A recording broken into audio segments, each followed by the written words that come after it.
श्री सच्चिदानंद सद्गुरु साईनाथ महाराज की जय। सद्गुरु श्री साईनाथुनि शरद बाबूजी की जय। సాయి వంటి దైవంబు లేడోయి లేడోయి. ప్రజలందరి నోట సాయి నామం పలకాలి, సర్వత్రా సాయి రూపం రంజిల్లాలి. ముజ్జగాలు సాయి మహిమతో ముప్పిరిగొనాలి. సాయి పదరవళులు మన హృదయ కుహరంలోని నిశ్శబ్ద నిశీధిలో ప్రతిధ్వనించాలి.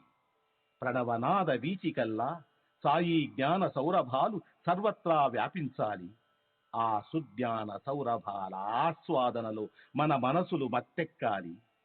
సాయి ప్రేమామృత ధారలు అంతటా నిరంతరం వర్షించాలి. ఆ ప్రేమామృత ధారలలో తడుస్తూ, ఆ జ్ఞాన సౌరభాల మత్తులో ఆనందంగా నర్తిస్తూ సాయి వంటి దైవంబు లేడోయి లేడోయి అని అందరూ ఏకకంఠంతో గానం చేయాలి. అదే నా ఆశ, ఆశయం, ఆకాంక్ష. అదొక మధుర స్వప్నం. ఆ స్వప్న సాఫల్యం కోసం శ్రీ సాయినాథుని అనన్య ప్రేమతో, ఆర్ద్రతతో ప్రార్థించటమే మనం చేయగలిగింది, చేయవలసింది. శ్రీ బాబూజీ.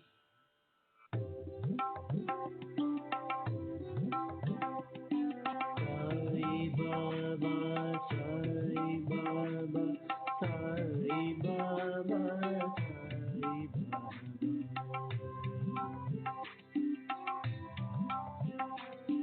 సాయి బాబా సాయి బాబా సాయి బాబా సాయి బాబా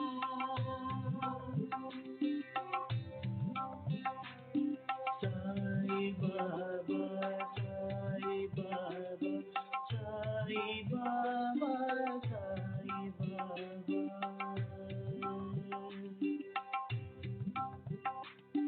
సాయి బాబా సాయి బాబా సాయి బాబా సాయి బాబా సాయి బాబా,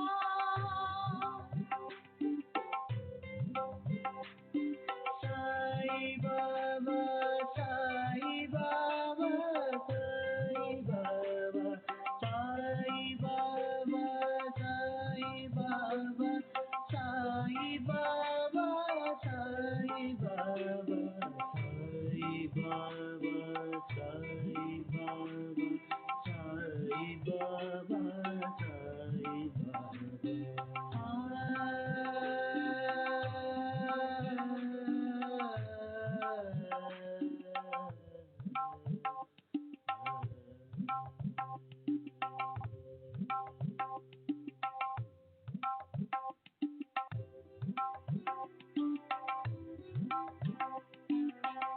సాయి బాబా, సాయి బాబా, సాయి బాబా, సాయి బాబా, సాయి బాబా,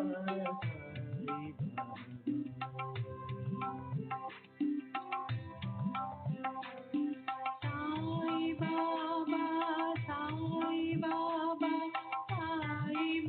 బాబా Sai Baba Sai Baba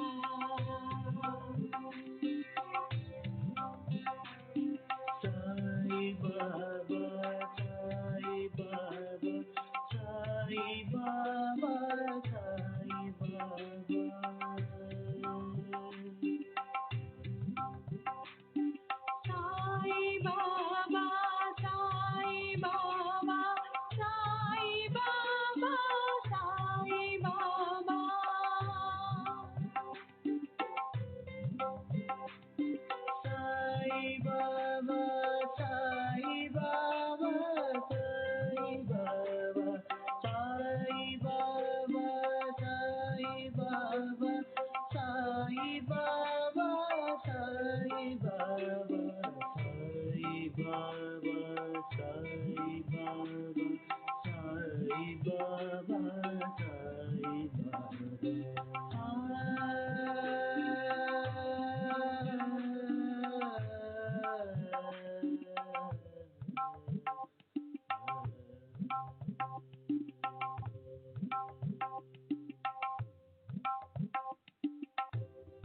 Baba, Sai Baba, Sai Baba,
Sai Baba, Sai Baba,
Baba, Sai Baba. Sai Baba, Sai Baba, Sai Baba, Sai Baba.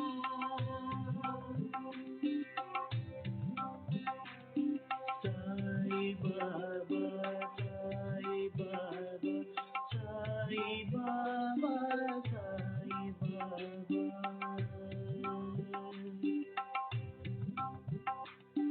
Sai Baba, Sai Baba, Sai Baba, Sai Baba, Sai Baba, Sai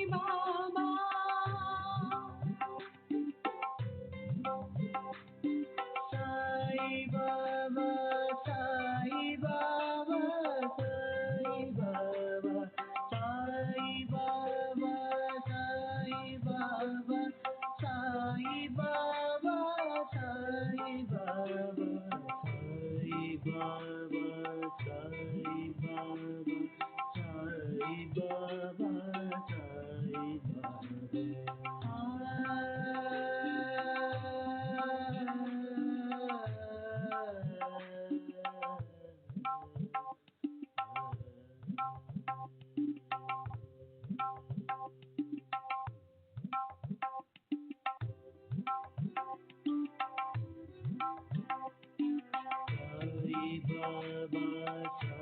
Baba, Sai Baba, Sai Baba, Sai Baba, Sai Sai Baba,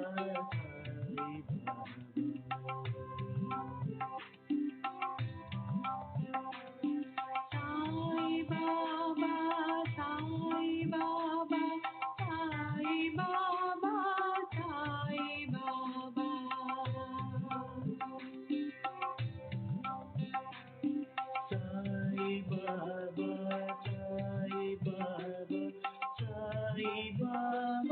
Sai Baba. Sai Baba, Sai Baba, Sai Baba, Sai Baba, Sai Baba,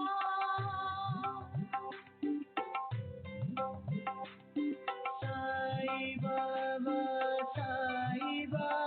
Baba, Sai Baba, Sai Baba, Sai Baba, Sai Baba, Sai Baba, Sai Baba, Sai Baba, Sai Baba, Sai Sai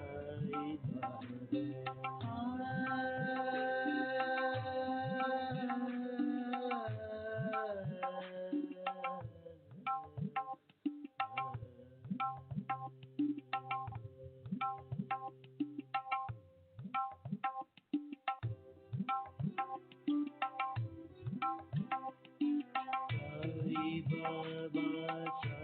Baba, Sai Baba, Sai Baba,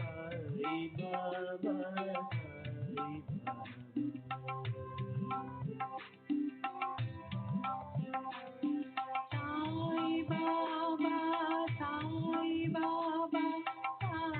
Baba, Sai Baba, Sai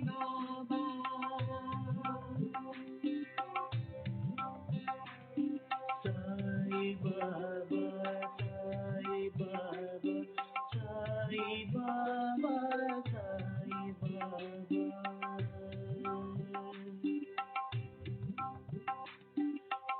Sai Baba, Sai Baba, Sai Baba, Sai Baba, Sai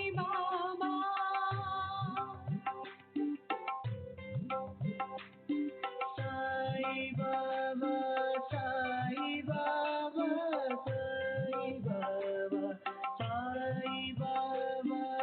Sai Baba, Sai Baba, Sai Baba, Sai Baba, Sai Baba, Sai Baba, Sai Baba, Sai Baba, Sai Baba,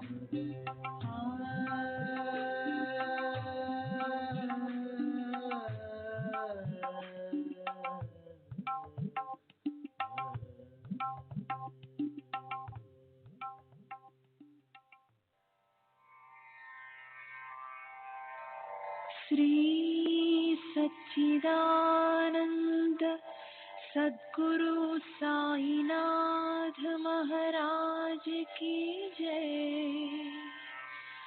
सद्गुरु श्री साईनाथुनि शरद बाबू जी की जय।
श्री सच्चिदानंद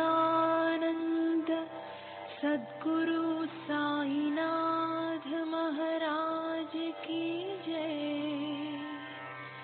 सद्गुरु श्री साईनाथुनि शरद बाबूजी की जय।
श्री सच्चिदानंद सद्गुरु साईनाथ महाराज की जय। सद्गुरु श्री साईनाथ शरद बाबू जी की जय। శ్రీ సాయినాథాయ నమః. శ్రీ సాయిబాబా సత్య చరిత్ర 2వ అధ్యాయం నిన్నటి తరువాయి. నా మనసులోని తలంపును తెలుసుకున్న శ్రీ సాయి సమర్థులకు కృప ఉదయించింది. ఆయన నీ మనోరథం సిద్ధిస్తుంది అన్నారు. నేను వెంటనే ఆయన పాదాలపై నా తలనుంచాను. బాబా నాకు విభూతి ప్రసాదం ఇచ్చారు. ఆశీర్వాదపూర్వకంగా నా తలపై తమ హస్తాన్నుంచారు. శ్రీ సాయిబాబా సమస్త ధర్మాల సంపూర్ణ జ్ఞానం. వారు భక్తుల భవబంధాలను తెంచేస్తారు. మాధవరావు ప్రార్థన విన్నమీదట ఆయనకు నాపై కరుణ కలిగింది. ఆ అధైర్యాన్ని ఆలింగనం చేసుకున్న నా మనసుని శాంతింపజేయడానికి ఆయన నాకు ధైర్యాన్ని ఇవ్వటం మొదలెట్టారు. నా మనసులోని భావార్థాన్ని తెలుసుకుని ఆయన అనుమతిపూర్వక వచనామృతాన్ని వర్షించారు. నా కథను, విశేషాలను, అనుభవాలను యథాతథంగా సేకరించాలి. వాటిని చక్కగా వ్రాసి పెట్టుకోమను. అతనికి నా సహాయం సంపూర్ణంగా ఉంటుంది. అతను కేవలం నిమిత్త మాత్రుడు. నా చరిత్ర నేనే వ్రాసుకుంటాను. నేనే నా కథనం చేస్తాను. నా చరిత్ర వ్రాయించుకోవాలనే ఇచ్ఛను నేనే నెరవేర్చుకుంటాను. అతను తన అహంకార భావనను తొలగించి దాన్ని నా చరణాలకు అర్పించాలి. వ్యావహారికంలో అలా ప్రవర్తించే వారికి నేను పూర్తిగా సాయం చేస్తాను. ఈ కథ ఏమిటి? వారి ఇంట అన్ని రకాలుగానూ నేను శ్రమ చేస్తాను. అహంకార భావన తొలగిపోయి దానికి నిలువ నీడ లేకుండా పోయినప్పుడు అతని అహమ్మత్వంలో నేనే సంచరించి నా చేత్తో నేనే వ్రాసుకుంటాను. అలాంటి బుద్ధితో శ్రవణ మనన లేదా రచనలను నిశ్చయంగా మొదలు పెడితే ఆ పనులు వాటంతట అవే అయిపోతాయి. అతను కేవలం నిమిత్త మాత్రుడు. విశేషాలను తప్పక సేకరించాలి. ఇంటా బయట ఎక్కడున్నా సరే పదే పదే నన్ను స్మరించుకుంటూ ఉండాలి. అప్పుడు మనసులో ఆనంద సాగరాలు సృష్టించే శాంతి స్వంతమవుతుంది. నా కథను విన్నా, దాన్ని ఇతరులకు వినిపించినా, వాటి గురించి చింతన చేసినా దైవంపై భక్తి ఉదయిస్తుంది. అవిద్య అధోగతి పాలవుతుంది. శ్రద్ధతో చట్టాపట్టాలేసుకున్న భక్తులకు నేను ఎప్పటికీ బానిసని. ఇతరులకు నేను ఎన్నటికీ ప్రార్థించను. ఈ విషయంలో సందేహం అక్కర్లేదు.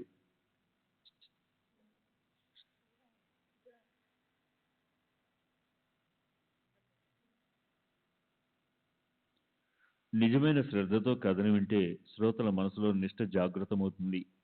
స్వానుభవం, స్వానందం సహజాతి సహజంగా సొంతమవుతాయి. సుఖం అఖండంగా ప్రాప్తిస్తుంది. భక్తులకు ఆత్మస్వరూప జ్ఞానం కలుగుతుంది. జీవ శివులకు తృప్తి లభిస్తుంది. చూడడానికి అసాధ్యమైన నిర్గుణ రూపం ధ్యానంలోకి వచ్చి శుద్ధ చైతన్యం ప్రకటమవుతుంది. అదే నా కథల్లోని కుశలత. ఇంతకు మించి ఇంకేం కావాలి? ఇదే శృతుల అంటే వేదాల సంపూర్ణ ధ్యేయం. ఆ ధ్యేయంతోనే భక్తులు సంపన్నులవుతారు. వాదోపవాదాల్లో తలదూర్చే వారి వద్ద అవిద్య, మాయ, అవధులు లేకుండా ఉంటాయి. వారికి స్వహితాన్ని గురించిన చింత ఉండదు. వారి బుద్ధి నిరంతరం దుష్ట నీచ కుతర్కాలు చేస్తుంటుంది. వారు అజ్ఞానంతో ఆప్యాయంగా కరచాలనం చేస్తారు. వారికి ఆత్మజ్ఞానం అయిపు లేకుండా పారిపోతుంది. వారికి అవని సుఖము అణువంత ఉండదు. స్వర్గసుఖము సున్నాయే. నిరంతరము అన్ని చోట్ల అలవి కాని దుఃఖమే దరిచేరుతుంది. సొంత అభిప్రాయ ప్రతిపాదన వద్దు. అన్యుల అభిప్రాయ ఖండన వద్దు. ఇరుపక్షాల అభిప్రాయాలను సవిస్తరంగా నిరూపించడం కూడా వద్దు. అది ఎంత వ్యర్థమో. నకో పక్షద్వయాత్మక వివరణ అంటే ఇరుపక్షాల అభిప్రాయాలను సవిస్తరంగా చేసే నిరూపణ కూడా వద్దు అన్న ఈ శబ్దం వినగానే నేను మొదట శ్రోతలకు ఇచ్చిన మాట గుర్తుకొచ్చింది. మొదటి అధ్యాయం పూర్తవుతున్నప్పుడు శ్రోతలకు నేను మాట ఇచ్చాను. అదేమిటంటే, బాబా నాకు హేమాడ్ పంత్ అనే పేరు ఎలా పెట్టారో ఆ విషయం గురించిన కథను మొదట చెప్తాననడం. కథ మధ్యలో ఈ పెట్ట కథ వింటే దాని యోగ్యతలు నిశ్చయమై శ్రోతల జిజ్ఞాస తీరుతుంది. ఇది కూడా సాయి ప్రేరణే. తరువాత పూర్వానుసంధానంతో సాయి చరిత్ర చెప్పబడుతుంది. కనుక ఈ కథను శ్రోతలు శ్రద్ధగా వినాలి. ఇప్పుడు ఈ సాయిలీల గ్రంథంలో ప్రతి ఒక్క అధ్యాయానికి చివర భక్త హేమాడ్ పంత్ విరచిత అని ఉంటుంది కదా. అసలు ఈ పంత్ ఎవరు అనే సందేహం శ్రోతల మనసుల్లో సహజంగానే వస్తుంది. ఈ జిజ్ఞాసను తృప్తిపరచడం కోసం ఈ నామకరణానికి నాంది ఎలా అయిందో మీరు సాధారణంగా వినండి. జన్మించిన నాటి నుండి మరణించే వరకు దేహానికి సంబంధించిన 16 సంస్కారాల గురించి శాస్త్రాల్లో చెప్పబడి ఉంది. అందులో ఒకటైన ఈ నామకరణ విధి గురించి అందరికీ తెలుసు. శ్రోతలారా, ఆ విషయానికి సంబంధించినది ఈ చిన్న కథ. ఇందులో హేమాడ్ పంత్ నామకరణం ప్రకటమైంది. దీన్ని శ్రద్ధగా వినండి. అసలే ఈ రచయిత కొంటి కోణంగి. ఎంత కోణంగో అంత వదరబోతు. అలాగే అతను ఇతరులను నిందించేవాడు, ఎగతాళి కూడా చేసేవాడు. అతనికి జ్ఞానస్పర్శ అన్న మాటే లేదు. సద్గురు మహిమ అంటే ఏంటో తెలియదు. మూర్తిభవించిన కుబుద్ధి, పోతపోసిన కుతర్కం, ఎల్లవేళలా తన మేధస్సు గొప్పతనాన్ని ప్రదర్శిస్తూ వాద వివాదాలు చేయడంలో తత్పరుడు. అలా ఆ దృఢమైన వాదనిష్ట అంటే వాదోపవాదాలు చేసే అలవాటు ఉన్నవాడు వాదనిష్ట యొక్క ప్రారంభ లేక బలీయంగా అయింది. కనుక శ్రీ సాయి చరణ కమలాలు అదృష్టవశాత్తు అతని దృష్టిలో పడ్డాయి. భక్త శ్రేష్ఠులైన కాకాసాహెబ్ దీక్షితు, నానాసాహెబ్ చందోర్కర్లతో రుణానుబంధం లేకపోతే ఈ రచయిత షిరిడీకి ఎలా వెళ్ళి ఉండేవాడు? కాకాసాహెబ్ తీవ్రంగా ఒత్తిడి చేయటం వల్ల షిరిడీ ప్రయాణం నిర్ణయించబడింది. అయితే వెళ్ళవలసిన రోజే మనసు హఠాత్తుగా తిరగబడి మారిపోయింది. ఇంతకీ జరిగింది ఏమిటంటే, ఈ రచయిత ముఖ్య మిత్రుడొకడు ఓ గురువు అనుగ్రహాన్ని ప్రాప్తింపజేసుకున్నాడు.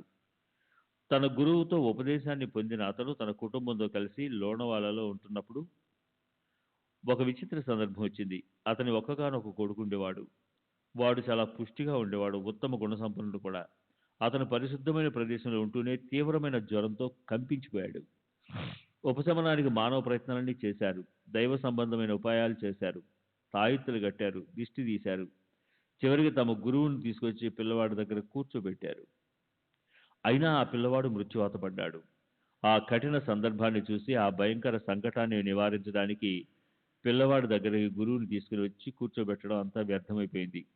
నిజంగా ఈ సంసారం మహా విచిత్రమైనది. పుత్రుడెవరు, భార్య ఎవరు? అనేక రకాల సంఘటనలు జరగడానికి కారణం ప్రాణిమాత్రుల కర్మే. విధి దేని చేత నివారింపబడరానిది.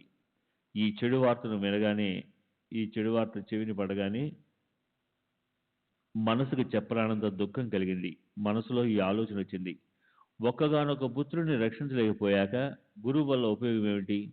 బలీయమైన ప్రారంధ కర్మను చూసి సాయినాథుని చూడాలని నా మనసులో పొంగిన ఉత్సాహం అస్తమించింది.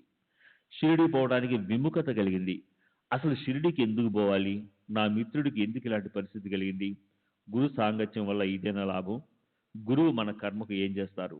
మొహం మీద రాసిపెట్టబడిందే నిశ్చయంగా జరగాల్సి ఉంటే గురువు మూలాన అది తప్పిపోతుందా?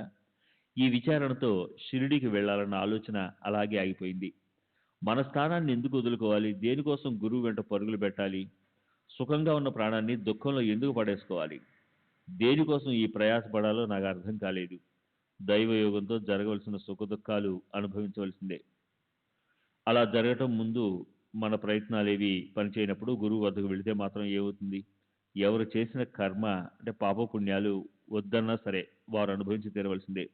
జరగవలసింది ఏందో జరిగే తీరుతుంది. దైవయోగం నన్ను షిరిడికి లాక్కెళ్ళింది. నానాసాహెబ్ చందోర్కర్ ఠాణా ప్రాంతాధికారి అవటం వల్ల వసయికి వెళ్ళడానికి బయలుదేరాడు. కనుక ఠాణా నుంచి దాదర్కి వచ్చి కొద్దిసేపు ఆగాడు. వసయికి రైలు రావడానికి అప్పటికి 1 గంట వ్యవధి ఉంది. అప్పుడు ఈ అప్పుడు ఈ మధ్య అప్పుడు ఈ మధ్య సమయాన్ని ఏదో రకంగా సద్వినియోగం చేసుకోవాలని అతనికి అనిపించింది. అలాంటి స్ఫూర్తి కలగకముందే దాదర్ స్టేషన్కి కేవలం బాంద్రాకు మాత్రమే వెళ్లే రైలు వచ్చింది. నానాసాహెబ్ అందులో కూర్చున్నాడు. తన బసకు చేరుకోగానే నాకు కబురు పెట్టాడు. నేను అతన్ని కలిసిన వెంటనే, సాయిబాబా దర్శనానికి ఎప్పుడు బయలుదేరుతున్నారు? షిరిడి వెళ్ళడానికి అలసత్వం ఎందుకు? బయలుదేరడానికి ఎందుకు ఇలా తటపటాయిస్తున్నారు? మీ మనసుకు నిశ్చయం ఎందుకు కలగడం లేదు అని షిరిడి విషయం ప్రస్తావించాడు. నానాసాహెబ్కున్న ఆదుర్దా చూసి నా మనసు సిగ్గనిపించింది. అప్పటికే నా మనసులో కలిగిన కలవరాన్నంతా అతనికి మనసు విప్పి పూర్తిగా చెప్పేశాను. అప్పుడు ప్రేమ జాలువారగా నానాసాహెబ్ చేసిన శుద్ధము కరుణాపూరితమైన ఉపదేశం విని షిరిడీకి పోవాలన్న నా ఇచ్చ ఒళ్ళు విరుచుకుంటూ అత్యంత ఆనందదాయకంగా జాగృతమైంది. వెంటనే బయలుదేరుతానన్న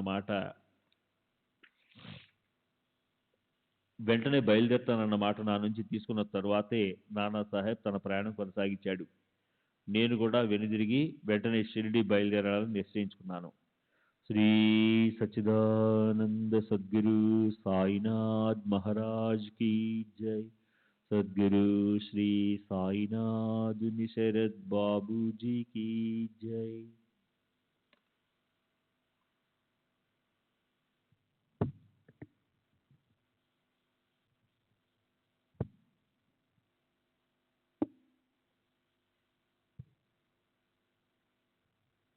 శ్రీ సచ్చిదానంద సద్గురు సాయినాథ్ మహారాజ్ కీ జై.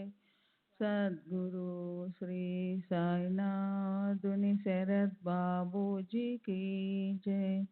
అప్పుడు సామానంతా సర్దుకొని ఏర్పాట్లన్నీ చేసుకొని అదే రోజు సాయంత్రం షిరిడి బయలుదేరాను. సాయంత్రపు మైలు దాదర్లో ఆగుతుందన్న ఆలోచనతో దాదర్ ఛార్జీ చెల్లించి అక్కడి వరకు టికెట్ తీసుకున్నాను. నేను బండిలో కూర్చున్నాను. బండి బాంద్రా స్టేషన్లోనే ఉండి ఇక స్టేషన్ నుంచి బయలుదేరుతూ ఉండగా ఓ ముస్లిం వ్యక్తి హడావుడిగా లోపలికొచ్చాడు. ప్రథమ గ్రాసి మక్షికాపాతం, మొదటి ముద్దలోనే ఈగ పడడమనే యోగం అన్నట్లయింది. దాదర్ వరకు టికెట్ తీసుకోవడమే అదే పని ప్రారంభంలో అవరోధమయ్యింది. నా సామానంతా చూసి అతను ఎక్కడికి వెళ్తున్నారని అడిగాడు. నేను దాదర్ వరకు వెళ్ళి మన్మాడ్ మెయిల్ను పట్టుకోవలసి ఉందని చెప్పాను. అప్పుడతను వెంటనే దాదర్ స్టేషన్లో దిగకండి, మెయిల్ అక్కడ ఆగదు, మీరు బోరీబందర్ వెళ్ళండి అని సూచించాడు. సరిగ్గా సమయానికి ఈ సూచన అందకపోతే దాదర్లో మెయిల్ దొరికేది కాదు. అసలే అస్థిరంగా ఆపసోపాలు పడే నా మనసులో అప్పుడు ఏ ఏ ఆలోచనలు పడేవో ఎవరికి తెలుసు. అయితే నాకా రోజు షిరిడీ వెళ్ళే యోగం ఉంది. అదే సుముహూర్తం అయ్యింది. అందుకే నాకిష్టమైన ఆ సందర్భం అనుకోకుండా కలిసొచ్చింది. మరుసటి ఉదయం 9-10 గంటల మధ్య నేను షిరిడీ చేరుకున్నాను. అక్కడ బాబూ సాహెబ్ దీక్షిత్ నిరీక్షిస్తున్నాడు. ఇది క్రీస్తుశకం 1910వ సంవత్సరం నాటి మాట. అప్పట్లో యాత్రికులకు ఉండడానికి కేవలం సాటేవాడ మాత్రమే ఉండేది. గుర్రబండి నుంచి దిగగానే బాబాని దర్శించాలనే కాంక్ష హృదయ కవాటాలు నెట్టుకుంటూ ఉప్పెనలా ఉప్పొంగింది. ఎప్పుడెప్పుడు వారి చరణాలపై శిరస్సుని నమస్కరిద్దామా అని ఉవ్విళ్ళూరి హృదయంలో ఆనంద తరంగాలు ఆకాశమంత ఎత్తున ఎగిసిపడ్డాయి. ఇంతలో శ్రీ సాయికి అత్యంత గొప్ప భక్తుడు తాత్యాసాహెబ్ నూర్కర్ మసీదు నుంచి తిరిగొచ్చి వెంటనే దర్శనం చేసుకోండి, భక్తులందరితో కలిసి బాబా వాడా దగ్గరకొచ్చారు, మొదట ధూళి దర్శనం చేసుకోండి అన్నాడు. అది విని బాబా ఉన్న చోటికి హడావుడిగా పరిగెత్తి ధూళిలోనే ఆయనకి సాష్టాంగపడ్డాను. మనసుకి పట్టరానంత ఆనందం కలిగింది. నానాసాహెబ్ చెప్పిన దానికన్నా ప్రత్యక్షంగా ఎంతో ఎక్కువగా చూశాను. శ్రీ సాయిబాబా దర్శనంతో నేను ధన్యుణ్ణి అయ్యాను. కళ్ళకు పారణ అంటే తృప్తి అయ్యింది. సాయిబాబా దేహ స్వరూపం గురించి నేనక్కడ విననూ లేదు, చూడనూ లేదు. అయితే ఆయన్ని చూసిన క్షణమే నా దృష్టి శాంతించి ఆకలి దప్పులు హరించిపోయాయి, ఇంద్రియాలు తటస్థమయ్యాయి. శ్రీ సాయి చరణాలను స్పృశించిన క్షణాన, ఆయన నన్ను ప్రశ్నించిన క్షణాన నా జీవితానికి అత్యంత పరిపూర్ణత సిద్ధించింది. అదే నా జీవికిక కొత్త మలుపు అయ్యింది. ఎవరి వల్ల నాకా సత్సంగం లభించిందో, నా అంగాలన్నీ సంపూర్ణంగా సుఖించగల వారి ఆ సదుపకారాలు అలా నాపై నిరంతరం వర్షించాలి. ఎవరి వల్ల పరమార్థం లభించిందో వారే నా నిజమైన సోదరులు, బంధువులు. వారు తప్ప వేరే ఆత్మీయులు నాకు లేరని నా మనసులో నేను అనుకున్నాను. వారి ఉపకారం ఎంత గొప్పది, దానికి ప్రత్యుపకారం ఎలా చేయాలో నాకు తెలియదు. కనుక నేను కేవలం కరాలు జోడించి వారి చరణాలపై నా శిరస్సు ఉంచుతున్నాను. సాయి దర్శన సౌభాగ్యం సమకూరింది. నా మనసులోని సంశయం సుదూరంగా పారిపోయింది. అంతేకాక నిర్మల గంగాజరి ప్రవాహం లాంటి సాయి సహవాస సౌఖ్యం కలిగి ప్రగాఢమైన పరమానందం పల్లవించింది. కమనీయ అనురాగాన్ని వర్షించే సాయి దర్శనంలోని విశేషం ఏమిటంటే కేవల దర్శనంతో చిత్తవృత్తి మారిపోయింది. మిగిలిపోయిన పూర్వకర్మలు నశించిపోతాయి. మెల్లమెల్లగా ఇంద్రియ సుఖాలపై ఏహ్యత కలుగుతుంది. సాయిబాబా కృపా అమృత దృష్టితో నా గత జన్మల పాప రాశి నశించిపోయింది. వారి చరణాలు నాకు అక్షయ ఆనందాన్ని అడగకుండానే అనుభవింప చేయగలవన్న ఆశను నాలో ఇప్పుడు కలిగించాయి. అదృష్టవశాత్తు బాబా చరణద్వయమనే మానస సరోవరం నాకు అనాయాసంగా లభించింది. కాకిలాంటి నేను అందులో రెక్కలు విప్పి విహరించే రాజహంసనైపోయాను. మహాత్ముల్లో శిరోభూషణమైన సాయిబాబా ఉత్తమ యోగి, ఆచార్యుడు, పరమహంస, జీవ కుడ్యాలను కూల్చివేసే పాప తాప దైన్యాలను నశింపజేయగల అలాంటి శ్రీ సాయి దర్శనంతోనూ అత్యంత పవిత్రమైన వారి సహవాసంతోనూ నేను పరమ పావన్నయ్యాను. గత జన్మలో సంతరించుకున్న పుణ్యరాశి ఎంతుందో ఏమో కానీ దానివల్లే సాయి మహారాజుతో సమగమ సుఖం సాధ్యమయ్యింది. ఒక్కసారి శ్రీ సాయిబాబా దృష్టిలో ప్రవేశిస్తే సృష్టంతా సాయి రూపంగా గోచరిస్తుంది. షిరిడీకి వచ్చిన మొదటి రోజునే బాబా సాహెబ్ బాటేతో వాద వివాదాలు మొదలయ్యాయి. గురువు యొక్క అవసరం ఏమిటి? మన స్వతంత్రాన్ని పోగొట్టుకొని పరతంత్రంను ఎందుకు పట్టుకోవాలి? మన కర్తవ్యం మనని గట్టెక్కించగలిగి ఉండగా ఇక అక్కడ గురువుతో అవసరమేమిటి? ఎవరి పని వారే చేసుకోవాలి. తాము చేయలేని పనిని గురువెందుకు చేయాలి? కాలు చెయ్యి కదపకుండా కునికిపాట్లు పడే వారికి ఇతరులెవరో వచ్చి ఏమిస్తారు? ఇది నా సూటి అభిప్రాయం. నా ప్రతిపక్షానికి విరుద్ధ అభిప్రాయం ఉంది. పిడి వాదానికి అది త్రాసు.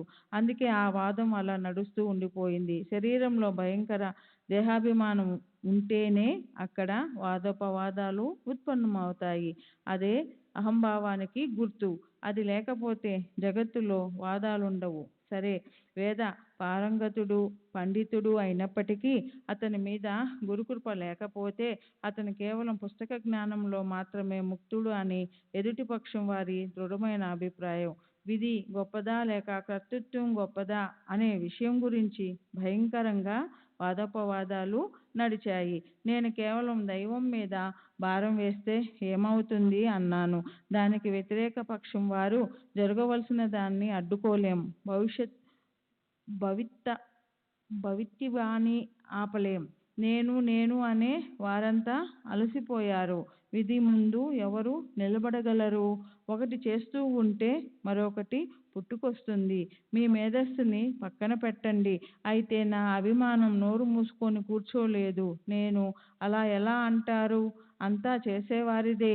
సోమరిపోతులా కూర్చొని ఉంటే దైవం ఎలా సాయం చేస్తాడు?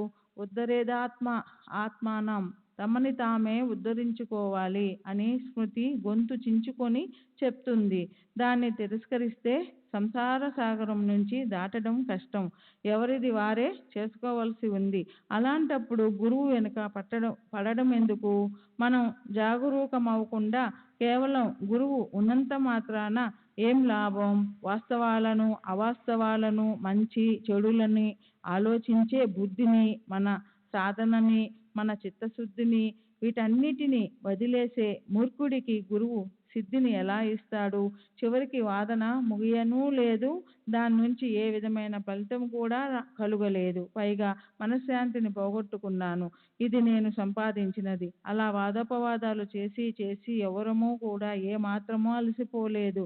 అలా 2 గంటలు గడిచాక వాదన ముగిసింది. తర్వాత భక్తులతో పాటు మేము మసీదుకు వెళ్ళాం. అప్పుడు బాబా కాకాసాహెబ్ దీక్షిత్ని ఏమని ప్రశ్నించారో వినండి.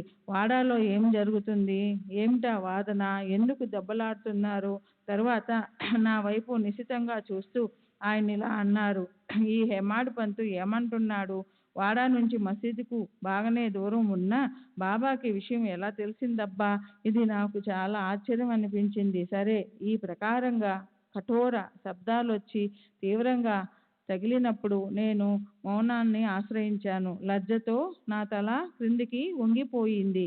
మొదటి కలయికలోనే నేను అలా అసభ్యంగానూ అయోగ్యంగానూ ప్రవర్తించాను. బాబా నాకు హెమాడ్ పంత్ అన్న పేరు పెట్టడానికి కారణం ఉదయం వాడాలో జరిగిన వాదనే. అందుకే ఆయనకు హేమాడ్ గుర్తుకొచ్చాడని నేను మనసులో గుర్తించాను. దేవగిరి రాజులే దౌలతాబాదు యాదవులు. వాళ్ళు 13వ శతాబ్దంలో మహారాష్ట్ర గౌరవాన్ని పెంచారు. ఈ కారణం వల్లే ప్రౌఢ ప్రతాప చక్రవర్తి అనే పేరు పొందిన మహాదేవ అనే రాజుండేవాడు. పుణ్యకీర్తిని సంపాదించిన అతని సోదరుడి కొడుకు తన పరాక్రమంతో ప్రఖ్యాతి చెందాడు. రామరాజు అనే పేరుగల అతను యదువంశానికి మొదటమణి లాంటివాడు. అతను రాజుల్లో గొప్పవాడు. వారిద్దరికీ బహుగుణ సంపన్నుడు, సర్వలక్షణ శోభితుడు అయిన హేమాద్రి అనే పేరుగల మంత్రి ఉండేవాడు. అత్యంత దానశీలుడైన హేమాద్రి ధర్మశాస్త్రం మీద గ్రంథాన్ని రచించాడు. బ్రాహ్మణుల విషయంలో శృతి స్మృతుల అనుసరించి వ్యవహరించడం గురించిన ఆచార వ్యవస్థను గ్రంథ రూపంలో మొదటిసారిగా ఉంచాడు. వ్రతము, దానము, తపస్సు, తీర్థము, మోక్షం అనే 4 ప్రకరణలతో సవిస్తార వివేచన గల చతుర్వర్గ చింతామణి అనే గ్రంథాన్ని కూడా ఈ హేమాద్రి రచించాడు. శ్రీ సచ్చిదానంద సద్గురు సాయినాథ్ మహారాజ్ కి జై. సద్గురు శ్రీ సాయినాథ్ బాబూజీకి జై. అలా తను చేసిన పనిలో ప్రసిద్ధి చెందాడు. సంస్కృత భాషలో హేమాద్రి పంత్, మరాఠీ భాషలో హేమాడ్ పంత్ అయింది. అలా ఆ కాలంలో అతని రాజనీతిజ్ఞుడు అని ప్రసిద్ధి చెందాడు. అయితే అతను వత్స గోత్రానికి చెందినవాడు. నేను భరద్వాజ గోత్రజుని. అతని వంశ పూర్వజులు 5. అయితే నా వంశ పూర్వజులు 3. అతను యజుర్వేది, అయితే నేను ఋగ్వేదిని. అతను ధర్మశాస్త్ర పారంగతుడు, నేను మూర్ఖుణ్ణి. అతను మధ్యంది యజుర్వేదంలోని ఒక శాఖ, అయితే నేను శాఖల ఋగ్వేదంలో ఒక శాఖకు చెందినవాడిని. అతను ధర్మశాస్త్రంలోనూ విధి నియమాలలోనూ సూక్ష్మ జ్ఞానం కలవాడైతే నేను ఒట్టి వదరుబోతుని. అతను పండితుడైతే నేను బుద్ధిహీనుణ్ణి, మూర్ఖుణ్ణి. నాకు ఈ వ్యర్థమైన బిరుదెందుకు? అతను రాజనీతిజ్ఞుడు, అయితే నేను అల్పబుద్ధిని, మందబుద్ధిని. అతను రాజకారణ ప్రశస్తికి పేరుగల సంస్కృత కావ్యం ప్రసిద్ధమైనది, అయితే నాకు ఒక సాధారణ శ్లోకం కూడా వ్రాయటం రాదు. అతను గ్రంథ రచనలో నిష్ణాతుడైతే నేను ఒక పనికిమాలిన వాడిని, అజ్ఞానిని. అతను ధర్మశాస్త్రంలో నైపుణ్యం గల పండితుడైతే నేను అల్పబుద్ధి కలవాణ్ణి. అతను లేఖన కల్పతరువు అని పేరు గల అనేక రకాల కావ్య సంగ్రహం ఉన్న గ్రంథాన్ని రచించాడు. నేను బాబాతో చిన్నపిల్లవాడిని, ఒక శ్లోకం కూడా వ్రాయటం రానివాడిని. ఆ కాలంలో గోరా కుంభర్, చోకా మహర్, సావంతమాలి, నివృత్తినాథుడు, జ్ఞానదేవుడు, నామదేవుడు మొదలైన భాగవత ధర్మాన్ని గౌరవించే భక్తులు ఉదయించారు. పండిత భోపదేవుడు అనే పేరుతో పండిత శిఖామణి ప్రకాశిస్తూ ఉండే అదే దర్బార్లో ఆ సద్గుణ సంపన్నుల మధ్య సుప్రసిద్ధుడు రాజనీతిజ్ఞుడు అయిన హేమాద్ బంతు ఉండేవాడు. తరువాత ఆ దేశంలో ఉత్తర దిశ నుంచి ముస్లిం సైనికులు అక్కడక్కడా ప్రవేశించారు. దాంతో దక్షిణ ప్రాంతం వారి బలం క్షీణించిపోయింది. నా తెలివితేటలను సన్మానించి ఈ పదవిని ఉత్తినే ఇవ్వలేదు. నాకు వాదోపవాదాల మీదున్న అభిమానాన్ని అణిచివేయడానికి ఈ వాగ్బాణాన్ని నాపై సంధించారు. ఏమీ లేని విస్తర ఎగిరిపడినట్లు, ఊరికే ఏ యోగ్యత లేని ఇష్టం వచ్చినట్లు వాగే నా కళ్ళకు సమయానికి అంజనం పెట్టి బాబా నా కళ్ళు తెరిపించారు. సరే, ఈ పైన చెప్పబడినవి శ్రీ సాయిబాబా నోటి నుంచి జాలువారి విలక్షణంగా, సూచనప్రాయంగా, అర్థపూర్ణంగా, సందర్భానుసారంగా జరిగిన నామకరణాన్ని అలంకారంగా భావించి స్వీకరించాను. దానితో వాదోపవాదాలు అత్యంత హానికరము, అమంగళానికి చిహ్నము అన్న గుణపాఠాన్ని ఆయన నాకు ప్రసాదించారు. కనుక అది నన్ను ఒక్క క్షణమైనా స్పృశించే పనే లేదు. వాదించాలన్న గర్వం కరిగిపోవాలని, చనిపోయేదాకా వెళ్ళవేళలా వినయంగా ఉండాలని, గుర్తించుకోవాలని నాకు ఈ పదవిని లభింపచేశారు. దశరథ పుత్రుడు శ్రీరాముడు దైవావతారుడు, పూర్ణజ్ఞాని, సర్వ జగత్తుని సంకటాల నుంచి తప్పించగలవాడు. ఈయన్ని సమస్త ఋషి మునిగణాలు సదా ధ్యానిస్తారు. ఆయనే వశిష్ఠ ఋషి పాదాలు పట్టుకున్నాడు.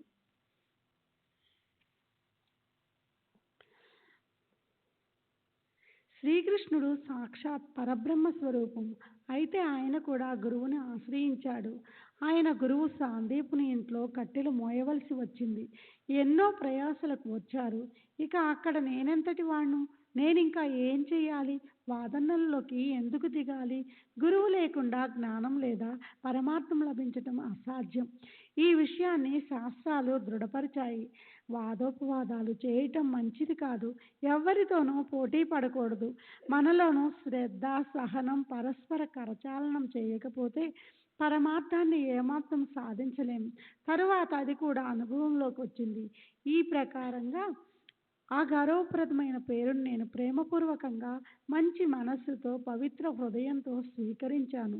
ఇప్పుడు స్వపక్షం, ప్రతిపక్షం అన్న భావనను తీసిపారేయగల, వాదోపవాదాలను ఆపేయగల, అందరికీ ఒకేలాంటి బోధన అందించగల కథానికలను చెప్పనివ్వండి.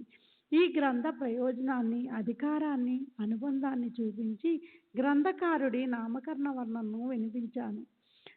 ఇప్పుడు ఈ అధ్యాయం విస్తారం చాలు. తరువాత విషయాన్ని సవిస్తరంగా సాదరంగా హేమాద్వంతు సాయి చరణాలకు సమర్పిస్తాడు. అది వినటం విషయంలో శ్రోతలు శ్రద్ధ వహిపెట్టాలి. సాయియే మన సుఖ సంపద, సాయియే మన సుఖానికి సంపూర్ణ జ్ఞానం, సాయియే మన పరమ నివృత్తి, సాయియే అంతిమ గతి. సాయి చరిత్రను వినండి. సాయి కృపామృతంతో దుస్తర సంసార భీతి నుంచి విముక్తి కలిగించుకోండి. కలియుగంలోని దుష్ట వాసనలకు సమూలంగా నశింపచేసుకోండి. సర్వులకి శుభమస్తు. ఈ ప్రకారం సాధు సత్పురుషుల ప్రేరణతో భక్త హేమాత్మంతు రచించిన శ్రీ సాయి సముద్ర సచ్చరిత్రలోని కథా ప్రయోజన నామకరణం అనే పేరు గల 2వ అధ్యాయం ముగిసింది. శ్రీ సద్గురు సాయినాథార్పణమస్తు. శుభం భవతు. శ్రీ సచ్చిదానంద సద్గురు సాయినాథ్ మహారాజ్ జై సద్గురు శ్రీ సాయినాథ్ బాబూజీ కీ జై. 3వ అధ్యాయం గ్రంథ ప్రయోజనం అనుమతి. గ్రంథం రచించడానికి కారణం గ్రంథ రచనకు బాబా సమ్మతి. శ్రీ గణేశునికి నమస్కారం, శ్రీ సరస్వతీదేవికి నమస్కారం, శ్రీ గురు మహారాజుకి నమస్కారం, శ్రీ కులదేవతకి నమస్కారం, శ్రీ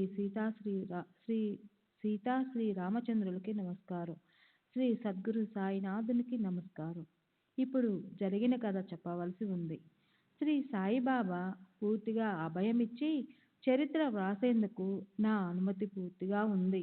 నీవు నీ పని చేయి. ఎప్పటికీ మనసులో ధైర్యాన్ని కోల్పోకు. నా మాటలు విశ్వసించు. మనసులో నిశ్చయం దృఢతరం చేసుకో. నా లీలలను వ్రాయి. వాటిని భక్తిభావంతో వింటే కుటుంబపరమైన చింతలను యాతలను మర్చిపోతావు. అప్పుడు అజ్ఞానంతో చేసే పాపాలు నశించిపోతాయి. శ్రవణమనే సాగరంలో భక్తి ప్రేమలనే అమృత తరంగాలు ఎగసిపడతాయి. అందులో మునకలు వేస్తే ఉపదేశ రూప రత్నాలు అలవోకగా అరచేతిలో పడతాయి అన్నారు. అది విని నా మనసులోనే శంఖ సుదూర తీరాలకు పలాయనం చిత్తగించింది. సాయి కారుణ్య కాంతిలో కరిగిపోతూ, ఆయన చరణాల విందాలపై రాలిపోతూ నేను ఉప్పొంగే హర్షంతో వందనం చేశాను. అప్పుడు గుర్తుకు వచ్చినట్లు ఆయన చరిత్రను వ్రాయటం ప్రారంభించాను. బాబా పెదవుల నుండి జాలువారిన ఆ పలుకులను విన్న నేను అవి ఖచ్చితంగా జరిగి తీరుతాయని బాగా గుర్తుపెట్టుకున్నాను. నేను మాత్రం జీతం లేకుండా ప్రయోజనాన్ని పొందిన కూలీ అయ్యాను. చూడండి, శ్రీహరి మహిమ ఎంత తెలియబడరానిదో అది ఆయనకు తప్ప మరెవరికీ తెలియదు. శృతి ధర్మశాస్త్రాలు వేదాలు మోగబోయాయి. ఆయన ఆచూకీ ఎవరికీ తెలియలేదు. శాస్త్ర విశారదులు, వేద విధులు, ప్రజ్ఞావంతులైన పండితులు ఒకానొక విషయాన్ని ప్రతిపాదించటం కోసం పటాది ఉదాహరణంతో వితండవాదాలు చేసేవారు. వీళ్ళతో మోసపోకండి. శ్రీహరి తన భక్తులకు ఆట వస్తువు. ఆయన అమాయకుల కోసం అలమటిస్తారు. ప్రేమ కోసం తన సర్వస్వంతో వారి కదీనుడైపోతాడు. అయితే భక్తి ఉన్నట్లు నటించే వారిని ఆయన ఎట్టి పరిస్థితుల్లోనూ కలవడు. ఇందులోనే నీకు సకల శుభాలు ఉన్నాయి. ఇందులోనే నా అవతార కార్యానికి సాఫల్యత ఉంది. చూడు, నేను పదే పదే చెప్పేదిదే. దీని గురించే నాకు చింత. శ్యామ మరో విషయం చెప్తున్నాడు. ప్రేమతో నా నామాన్ని ఉచ్చరించే వారి కోరికలన్నీ నేను నెరవేరుస్తాను. వాళ్ళలో భక్తిని పెంచుతాను. నా చరిత్రను లేదా నా మహిమను ప్రీతితో గానం చేసే వారి వెనుక ముందు అన్ని వైపులా నేను నిలిచి ఉంటాను.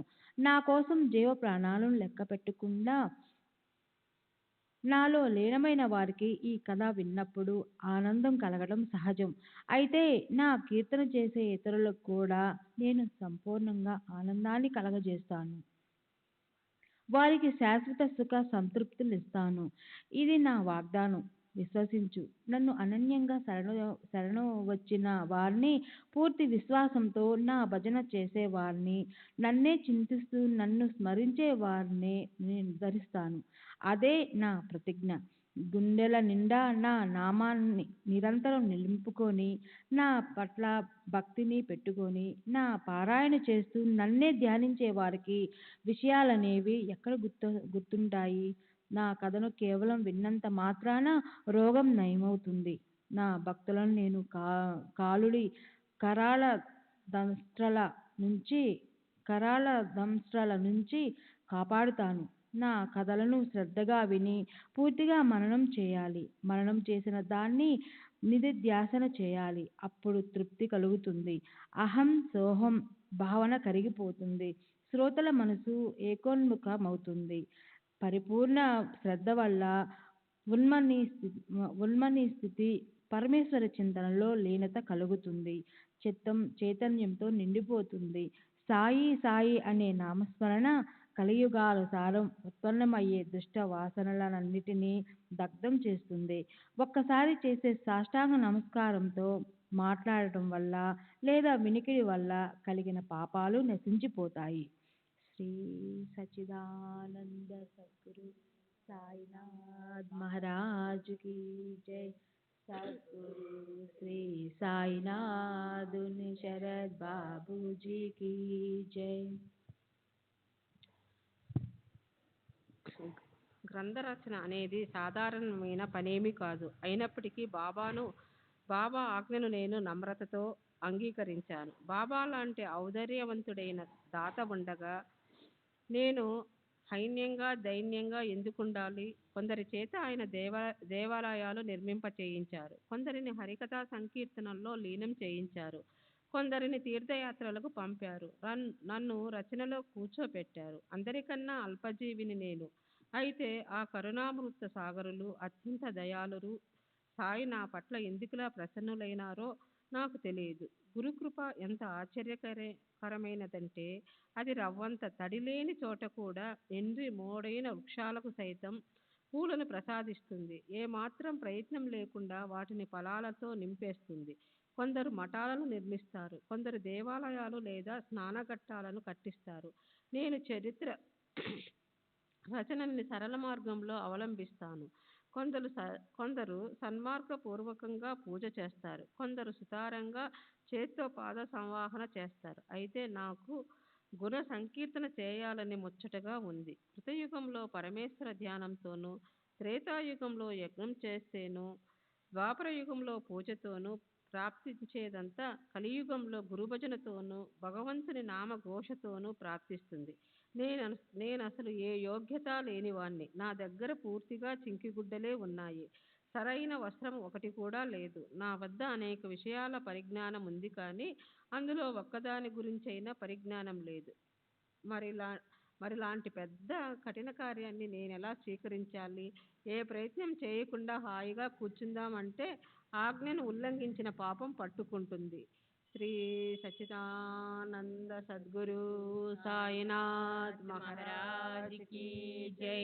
सद्गुरु श्री साईनाथ शरद बाबूजी की जय। లేక ఆజ్ఞాపాలన చేద్దామంటే దాని నుంచి గట్టెక్కడమేలా అన్న భయం పట్టుకుంది. సాయి సమర్థుల యథార్థ స్థితిని యథాతథంగా వర్ణించడం ఎవరి తరం? భక్తుల కోసం కృపతో ఆయనే స్వయంగా చెప్పిస్తారు. వాణి చేరుకోలేని చోటికి పోవాలని నేను ఎందుకు ఆశ పెట్టుకోవాలి అని ఎవరైనా అనడానికి అవకాశం లేదు. నేను చేత్తో కలం పట్టుకోగానే బాబా నా అహమత్వాన్ని అణిచేసి తమ కథను తామే రాసుకుంటున్నారు. కనుక ఈ గొప్పతనం వారిదే. ఇది మహాత్ముల చారిత్రక రచన. మహాత్ములు తప్ప మరొకరు దాన్ని వ్రాయలేరు. తర్కానికి అందని బాబా గుణాలను అవగాహన చేసుకోవడం అంటే ఆకాశమనే అప్సరాంగనను ఆలింగనం చేసుకోవడంలా ఉంటుంది. ఆయన మహత్యం అత్యంత కఠినం. ఆయన్ని వర్ణించగల సామర్థ్యం నా బుద్ధికి లేదు. ఆయనే తమకు చెందిన ఈ కార్యాన్ని తమ భుజస్కంధాలపై వేసుకుని ఇచ్చిన మాట నిలబెట్టుకోవాలి. అదే బావుంటుంది. బాబా నేను జన్మతః బ్రాహ్మణ్ణే అయినప్పటికీ వేద పురాణాలనే 2 కళ్ళు లేనివాణ్ణి. నాకు ఈ జన్మలో ఈ దోషం ఉన్నప్పటికీ తమ వల్లే నాకు శోభ వచ్చింది. శృతి స్మృతి అనేవి 2 బ్రాహ్మణులకు 2 కళ్ళు. వాటిలో ఒకటి లేనివాడు మెల్లకంటివాడు, 2 లేనివాడు అంధుడు. నేను అలాంటి హీనుణ్ణి, దీనుణ్ణి. అయితే నా అంధత్వానికి ఊతకర్రలా మీరుంటే నన్నెవరు బాధించగలరు? నేను కర్రను తాటిస్తూ సూటిగా మీ వెనుక నడుస్తాను. ఇప్పుడిక ఏం చేయాలో పామరునైన నాకు తెలియటం లేదు. నాకు మీరే బుద్ధిని ప్రసాదించండి. తమ కార్యాన్ని చివరిదాకా తీసుకెళ్ళండి. ఎవరి వల్ల మూగవాడు వదరబోతు అవుతాడో, కుంటివాడు మేరు పర్వతాన్ని లంఘిస్తాడో, అలా మాటలకందని శక్తి ఎవరికుందో వారి యుక్తి వారికే తెలుస్తుంది. నేను మీ కేవలం పాదదాసుణ్ణి. నన్ను నిరాశపరచకండి. ఈ దేహంలో శ్వాస ఆడుతున్నంత వరకు మీ కార్యాన్ని సాధించనీయండి. శ్రోతలారా, ఇప్పుడు మీకు ఈ గ్రంథం రచించడానికి కారణం తెలిసిందనుకుంటా. శ్రీ సాయియే భక్తుల శ్రేయస్సు కొరకు రాసేవారు, రాయించేవారుని. వేణువుకి, హార్మోనియానికి స్వరాలను పలికించే విషయంలో చింత ఉండదు. ఆ కష్టం వాయించేవాడిదే. మనం ఊరికే ఎందుకు కష్టపడాలి? చంద్రకాంతమణి నుంచి స్రవించే అమృతం దాని కడుపులోనిదా? అది చంద్రుడి పని. చంద్రుడు ఉదయించేటప్పుడు చంద్రుడి నుంచే అది ఉత్పన్నమవుతుంది. అలాగే గగనాన్ని తాకటానికా అన్నట్లు సాగరం ఉవ్వెత్తున ఎగిసిపడడం అనేది అది చేసిన పనా? ఆ పని సముద్రానిది కాదు. అది కూడా చంద్రోదయం మీదే ఆధారపడి ఉంటుంది. శ్రీ సచ్చిదానంద సద్గురు సాయినాథ్ మహారాజ్ की जय. सद्गुरु श्री साईनाथ शरद बाबूजी की जय. సుడిగుండాలు లేదా పెద్ద రాతి బండలు అవరోధం కాకుండా వాటిని తట్టుకునే ఓడలు వేగంగా పోవడానికి సముద్రంలో ప్రమాదాన్ని సూచించే ఎర్రటి దీపస్తంభాలను పెడతారు. అలాగే మాధుర్యంలో అమృతాన్ని కూడా చిగ్గులా చేయగల ఈ సాయిబాబా కథలు సంసార సాగరంలోనే దుస్తర మార్గాన్ని అత్యంత సులభ భరితం చేసి పెడతాయి. మహాత్ముల కథలు ధన్యం. అవి చెవుల ద్వారా హృదయంలో ప్రవేశించాలంటే దేహాభిమానానికి దేశ బహిష్కరం అవుతుంది. తద్వాలనే మాటే మిగులదు. కథలను గుండెలోతులలో పదలపరుచుకున్న కొద్దీ మనసులోని సంశయాలు సడి చేయకుండా సూదారి తీరాలకు పారిపోతాయి. దేహాభిమానానికి దేహశుద్ధి జరుగుతుంది. జ్ఞానం బాగా పొగ అవుతుంది. బాబాకున్న శుద్ధ యశస్సుని వర్ణించిన లేదా దాన్ని ప్రేమతో విన్న భక్తుల పాపాలు దంచుకుపోతాయి. ఇదే పరమార్థానికి సులభ సాధన. మాయకు అతీతంగా ఉండే బ్రహ్మ ఎవరు? మాయని దాటి వెళ్లేందుకు ఉపాయం ఏమిటి? శ్రీహరి తమ భక్తుల పట్ల ప్రసన్నం కావడానికి ఏ కర్మలను, ధర్మాలను ఎలా ఆచరించాలి? అత్యధికంగా క్షేమ, సర్వశ్రేష్ఠ, శాశ్వత సుఖం అంటే ఏమిటి? భక్తి, ముక్తి, విరక్తి అంటే ఏమిటి? వర్ణాలు, బ్రాహ్మణ, క్షత్రియ, వైశ్య, శూద్ర ఆశ్రమాలు, బ్రహ్మచార్య, గృహస్థ్య, వానప్రస్థ, సన్యాస వ్యవహరించవలసిన నియమం నిబంధనలు ఏమిటి? సద్వస్తు పరబ్రహ్మ అంటే ఏమిటి? అధ్యయనం అంటే ఏమిటి? ఈ విషయాలన్నీ ఎంతో గోప్యమైనవి. వాటిని ఇష్టపడేవారు తమ కోరికలు నెరవేరటం కోసం జ్ఞానేశ్వరుడు, వేకనాథుడు మొదలైన వారు రచించిన అనేక రకాల గ్రంథాలను చాతుర్యము లేదా ప్రావీణ్యత లభించడం వల్ల వచ్చే సుఖాన్ని ప్రాప్తింప చేసుకోవడం కోసమే చదవాలి. కృతయుగములో శ్రమ, దమ, మనోగ్రహము, ఇంద్రియ నిగ్రహములు, త్రేతాయుగములో యజనము, యజ్ఞయాగాలు, దాపరయుగములో పూజలు, కలియుగములో నామ, కథ, సంకీర్తన. ఇవి వినటమే సాధన. వారి స్త్రీలు గాని, సూదులు గాని, లేదా నీచ జాతులకి చెందిన చండాలురులు గాని సర్వులకి ఇది ఒక్కటే సాధన. పుణ్యాత్ములు మాత్రమే ఈ కథలను వినగలుగుతారు. ఎవరికైనా నిద్ర ముంచుకు వస్తే శ్రీహరి వారిని మేల్కొల్పుతాడు. ఎల్లవేళలా విషయభోగాలు లభించాలని అనిపించి అవి లభించినప్పుడు మనసుకి దుఃఖం కలుగుతుంది. అలాంటి వారికి కూడా ఈ మహాత్ముల కథలు విషయాల నుంచి విముక్తులను చేస్తాయి. యోగా, యాగ, యజ్ఞం, దాన, ధారణ, యోగాభ్యాసానికి సంబంధించిన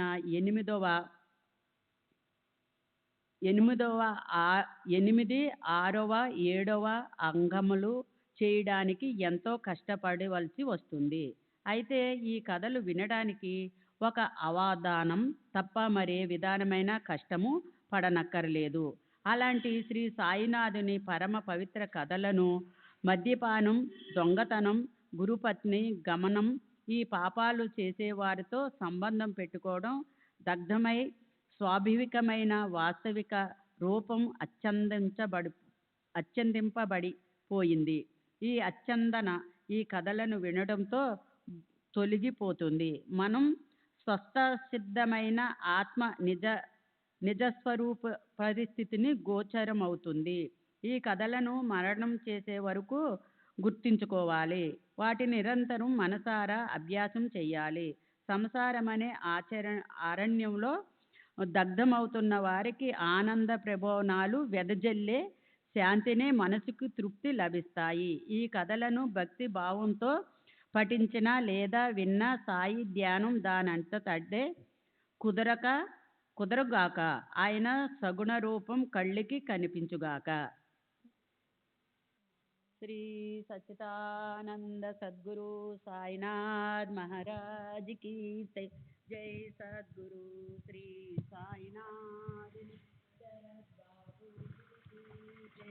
హృదయంలో నిశ్చయం ముద్రించబడుగాక. దీనివల్ల ఆ తరువాత సద్గురు భక్తి కలుగుగాక. సంసారం పట్ల విరక్తి బుద్ధి పరిశుద్ధమై గురుస్మరణ చేయటంపై ప్రీతి ఉత్పన్నమగుగాక. అలా మనసులో సంకల్పించి సాయినాథుల కృపతో నన్ను కేవలం పేరుకి మాత్రం ముందు పెట్టి స్వయంగా ఈ గ్రంథరచన అనే పనిని తామే చేశారు. ఆవుకి పొదుగు నిండా పాలుండి అది చేపుకొచ్చినప్పటికీ ఆ పాలను అది దూడకి తప్ప ఎవరికీ ఇవ్వదు. ఇది ఆవుకి పుట్టుక నుంచి ఉన్న అలవాటు. సాయినాథుల ప్రీతి కూడా అలాంటిదే. నా కోరికను అనుసరించి చాతకం లాంటి నాపై మేఘమనే జనని వర్షించి నా చిన్న తీవ్రేచ్ఛను తీర్చి భక్తులకు కూడా తనివి తీరా తృప్తినిస్తుంది. భక్తి ప్రేమల కౌతుకాన్ని ఏమని వర్ణించాలి? అమ్మకే బిడ్డ ఆకలి తెలుస్తుంది. బిడ్డ నోటిని తెరవకముందే ఆమె తన స్తన్యాన్ని అతని నోటికి అందిస్తుంది. ఆమె ఇలా వ్యర్థంగా కష్టపడటం దేనికోసమో ఎవరికీ తెలీదు. బిడ్డకైతే దాన్ని గురించి తెలిసే అవకాశమే లేదు. అమ్మ తప్ప అడగకుండా వేరెవరూ పాలు త్రాగించరు. పిల్లవాడికి తల్లి నగలు పెడుతుంది. దానిలోని మర్మమేమిటో పిల్లవాడికి తెలియదు. ఆ మర్మం కేవలం అమ్మకే తెలుస్తుంది. మన సద్గురువు పని కూడా అలాగే ఉంటుంది. తన పిల్లవాడి మొండి పట్టుని ముద్దు ముచ్చటలను ఎవరు తీరుస్తారు? అమ్మకి తప్ప ఆ కరుణ ఎవరికి ఉంటుంది? ఆమె ప్రేమ లాంటి ప్రేమ ఏ కొంచెమో ఎక్కడో అరుదుగా లభిస్తుంది. మంచి తల్లి కడుపున జన్మించటం అనేది మహద్భాగ్యంతో ఈశ్వరుడిస్తేనే లభిస్తుంది. ఆమె దుర్భర దుఃఖాన్ని సహించి పసివాడికి జన్మనిస్తుంది. అది పిల్లవాడి భావనకి ఎన్నటికీ అందదు. ఈ విషయంలో బాబా ఇంకా ఏవో కొన్ని మాటలు చెప్పారు. వాటినిప్పుడు వినిపిస్తాను. సజ్జన శ్రోతలారా, మీరు శ్రద్ధగా వినండి. 1916వ సంవత్సరంలో ప్రభుత్వోద్యోగం నుంచి నేను పదవీ విరమణ చేశాను. నా యోగ్యతను అనుసరించి నాకు పెన్షన్ నిర్ణయించారు. షిరిడీకి వెళ్ళవలసిన సమయం వచ్చింది. ఆ రోజు గురు పౌర్ణమి. భక్తులు గురుపూజ కోసం అక్కడికి వచ్చి ఉన్నారు. ఆ సందర్భంలో అన్నా చించనీకర్ తనకు తానై బాబాకి ఏమని విన్నవించాడో, నా గురించి ఏమని సిఫారసు చేశాడో వినండి. అన్నాకి నా గురించి ఉన్న గొప్ప చింత వల్ల బాబానిలా అభ్యర్థించడం మొదలెట్టాడు. బాబా, ఇతని కుటుంబం పెరుగుతోంది. ఇతని మీద మీరు కృప చూపండి. ఇతనికి మరో ఉద్యోగం ఇవ్వండి. ఈ పెన్షన్ ఇతనికి ఎలా సరిపోతుంది? ఇతని చింతలన్నీ పోయేలా మీరు ఏదో ఒకటి చేయండి. దానికి బాబా సమాధానమిచ్చారు. ఇతనికి ఉద్యోగం దొరుకుతుందిలే. ఇతనిప్పుడు నా సేవ చేయాలి. అప్పుడు సంసారంలో సుఖం లభిస్తుంది. అతని పళ్ళెం నిరంతరం నిండే ఉంటుంది. చనిపోయే వరకు అది ఏమాత్రమూ ఖాళీగా ఉండదు. భావభక్తితో నన్ను ఆశ్రయిస్తే శాశ్వతంగా అతని సంకటాలు దూరమవుతాయి. ఎలా ప్రవర్తించినా తప్పులేదనే వాళ్ళు మూర్ఖులు. ధర్మశాస్త్రబద్ధంగా వ్యవహరించని వారిని మొదలే వదిలేయాలి. వారు ఎదురుపడితే పక్కకు తొలగాలి. వారు మహాభయంకరులని తెలుసుకోవాలి. అవసరమైతే కొంచెం బాధను కూడా అనుభవించాలి. అయితే వాళ్ళ నీడ కూడా మన మీద పడకూడదు. ధర్మాచరణ సత్ప్రవర్తన లేనివారు, చరిత్రహీనులు, ఏ విషయాన్ని సరిగా అభ్యసించకనే నిశ్చయం చేసేవారు, విధిని పాటించని వారు, అనుకూల ప్రతికూలాలను గురించి విచారించని వారు, వీరు తమ శ్రేయస్సును ఎలా సాధించుకోగలరు? విశేషించి ఏదో రుణానుబంధం లేకుండా ఎవరు మన దగ్గరకు రారు. కనుక కుక్కలు, పందులు లేదా దోమలైనా సరే దేన్ని తరిమివేయకూడదు.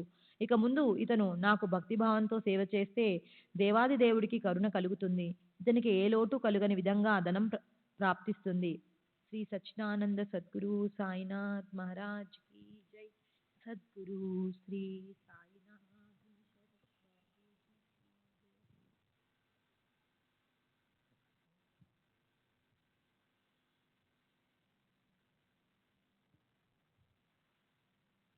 నేను ఈ పూజ ఎలా చేయాలి, నేనెవరు అనే దాన్ని ఖచ్చితంగా ఎలా తెలుసుకోవాలి?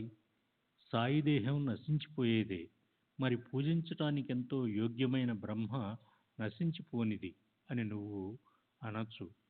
శ్రీకృష్ణ భగవానుడు అర్జునుడికి గీతలో ఇలా చెప్పారు: 8 రకాల ప్రకృతుల రూపంతో పృథ్వీ, నీరు, తేజస్సు, వాయువు, ఆకాశం, మనస్సు, బుద్ధి, అహంకారం. గీత 7వ అధ్యాయం 4వ శ్లోకంలో చూడండి. నేను అంతటా నిండి ఉన్నాను. ఈ చరాచర సృష్టిలో నామరూపాలతో ఉండే వాటినన్నింటి చేత నేనే ఈ 8 రకాల ప్రకృతులతో నటింపజేస్తూ ఉన్నాను. ఇది నే చేసే చమత్కారమే. ఓం ప్రణవం నన్ను దర్శింపజేస్తుంది. దాన్ని దర్శింపచేసేవాణ్ణి నేనొక్కడే. విశ్వానికి బాహ్య స్వరూపంగా అనేక వస్తువులు ఉన్నాయి. అయితే వాటన్నింటిలోనూ నేనొక్కడే నిండి ఉన్నాను. నేను కాక మరో వస్తువు లేని చోట ఇచ్ఛ అనేది ఎలా ఉంటుంది? నేనే అంతటా ప్రతి చోట 10 దిక్కుల్లోనూ నిండి ఉన్నాను. అన్ని ప్రదేశాల్లోనూ నేనే పూర్ణంగా ఉన్నాను అన్న ఈ భావన వల్ల నేను, నాది అన్న భావం అదృశ్యమైపోతుంది. అలాంటి వారికి కోరుకోవలసినదంటూ ఏముంటుంది? వారు సర్వత్రా సంపూర్ణంగా ఉంటారు. వారి బుద్ధిలో ఇచ్ఛ అనేది ఉదయించదు. వారికి ఆత్మతో సంబంధం ఉండదు. సాయి మహారాజ్ మూర్తీభవించిన తమ ఆత్మే అన్న భావన ఉన్న చోట కామనకి స్ఫూర్తి ఎక్కడుంటుంది? కామనలు అనేక రకాలుగా ఉంటాయి. సూర్యకిరణాలతో తపించి కరిగిపోయే మంచులా నేనెవరు అనే దానికి అర్థాన్ని తెలుసుకోవటంతోనే కామనలు కరిగిపోతాయి.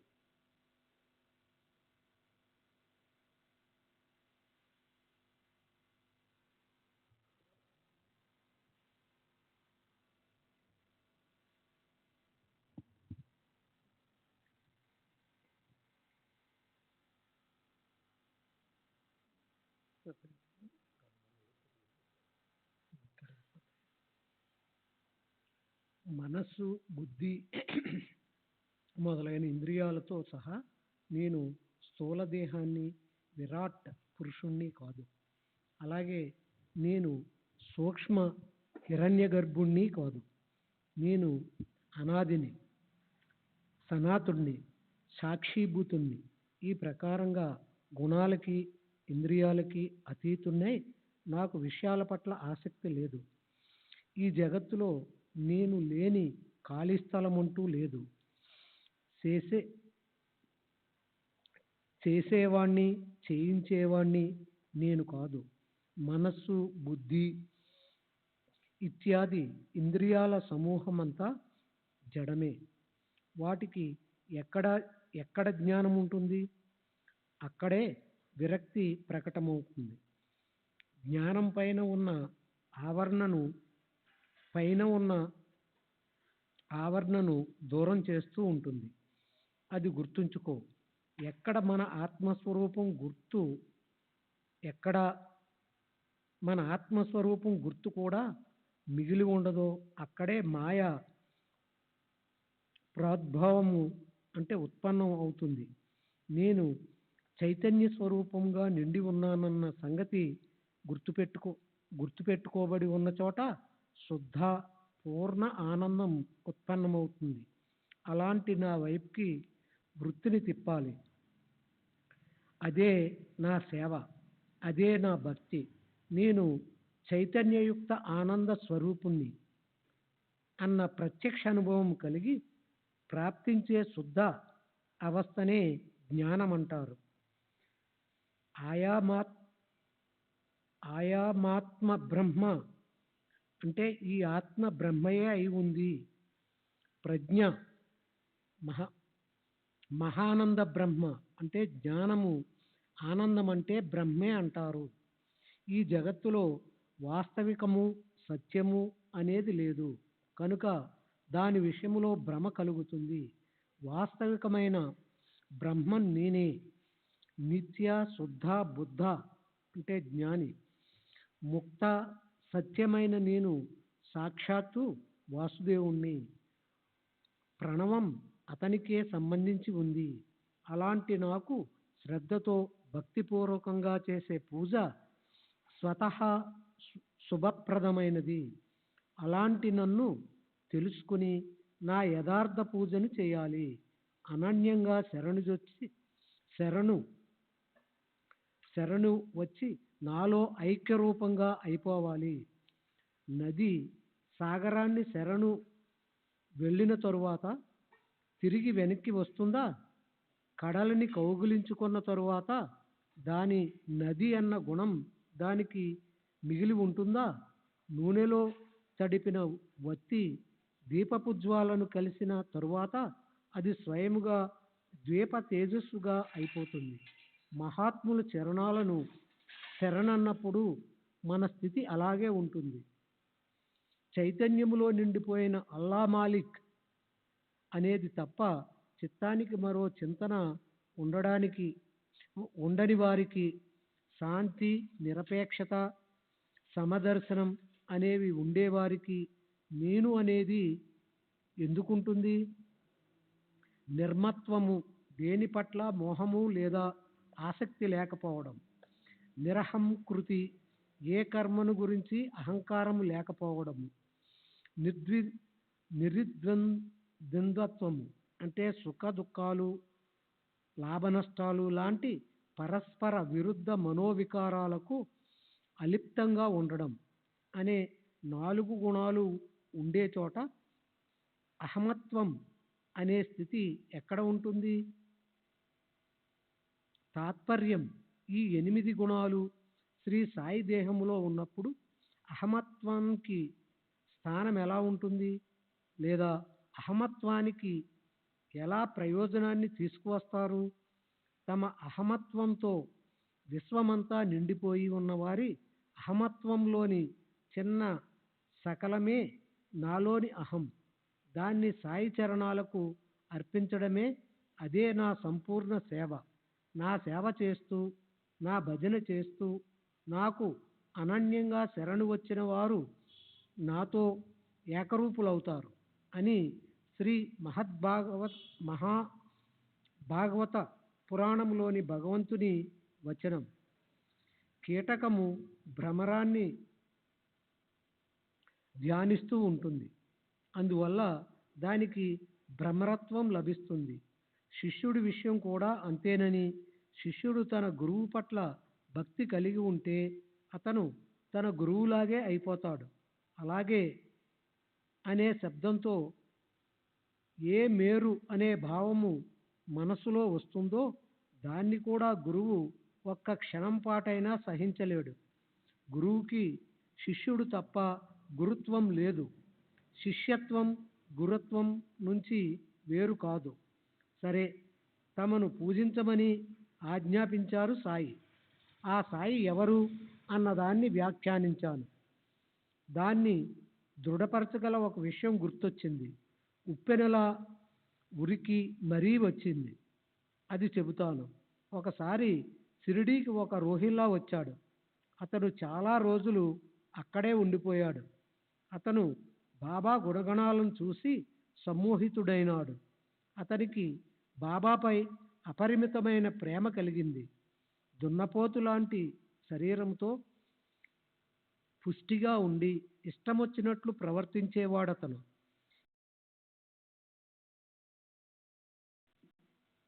పాదాల వరకు జీరాడే కఫ్ని వేసుకునేవాడు. మసీదులో ఉండేవాడు. అది రాత్రైనా పగలైనా. శివానంద సద్గురు సాయినాథ్ మహారాజ్ की जय. సద్గురు శ్రీ సాయినాథుని శరత్ పైని జై.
श्री सच्चिदानंद सद्गुरु साईनाथ महाराज की जय.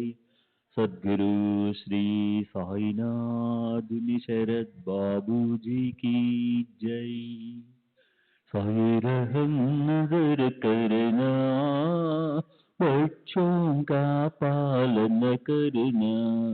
साई रहम नजर करना, बच्चों का पालन करना. जाना तुमने जगत पसारा, सब ही झूठ जमाना. जाना तुमने जगत पसारा, सब ही झूठ जमाना. साई रहम नजर करना, बच्चों का पालन करना.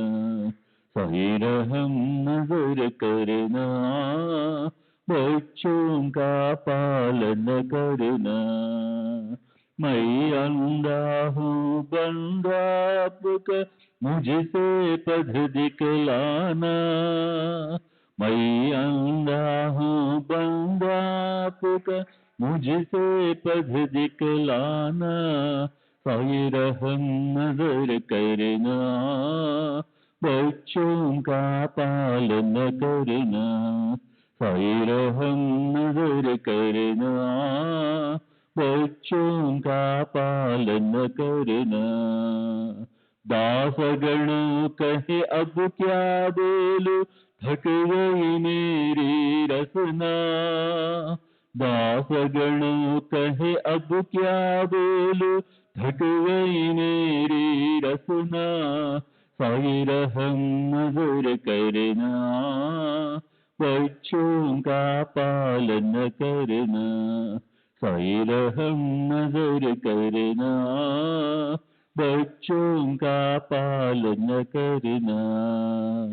रहम नजर कर अब मोरे साई, तुम बिना नहीं मुझ माँ बाप भाई रहमो नजर करो मैं अंधा हूँ बंदा तुम्हारा मैं अंधा हूँ बंदा तुम्हारा मैं ना जानू मैं ना जानू मैं ना जानू अल्लाह इलाही रहमो नजर करो रहमो नजर करो अब मोरे साई तुम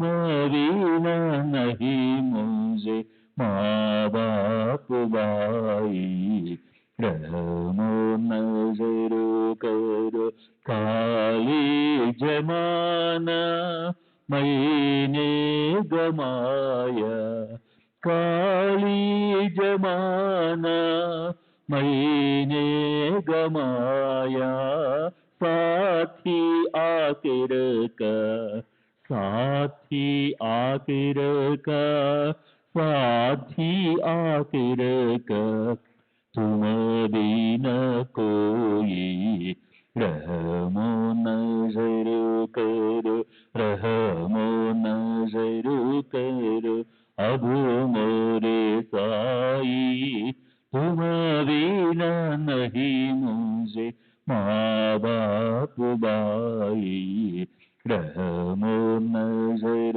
करो अपने मस्जिद का झाड़ू गड़ो है अपने मस्जिद का झाड़ू गड़ो है मालिक हमारे मालिक हमारे मालिक हमारे तुम बाबा साई रहमो नजर करो रहमो नजर करो अब मोरे साई तुम बिना नहीं मुझे माँ बाप भाई रहमो नजर करो।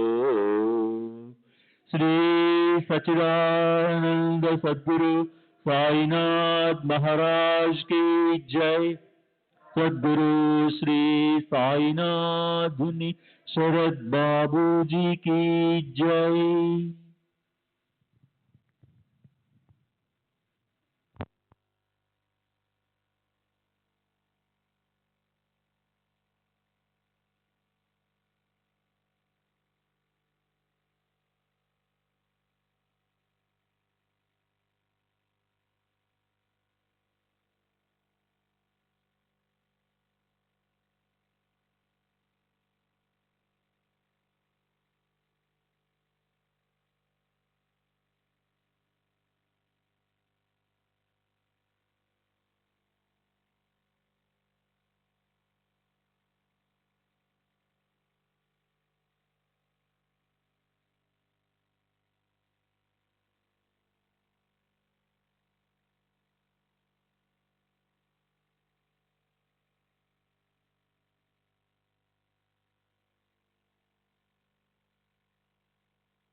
श्री सच्चिदानंद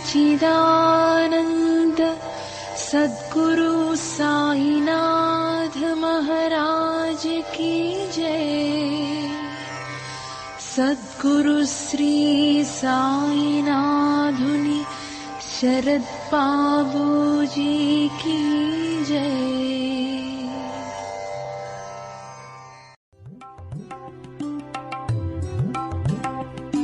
साई बाबा साई बाबा साई बाबा साई